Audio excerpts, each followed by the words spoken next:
首先自动模式，然后整机回原点，回完原点之后，然后调模设定，它会自动调模的。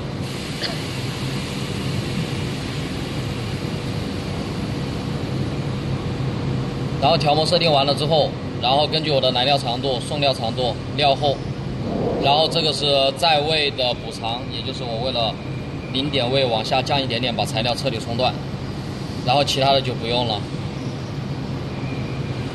材位补偿的不要动的，对吧？对。然后它启动前会有一个确认，是。然后这里有一个光电的。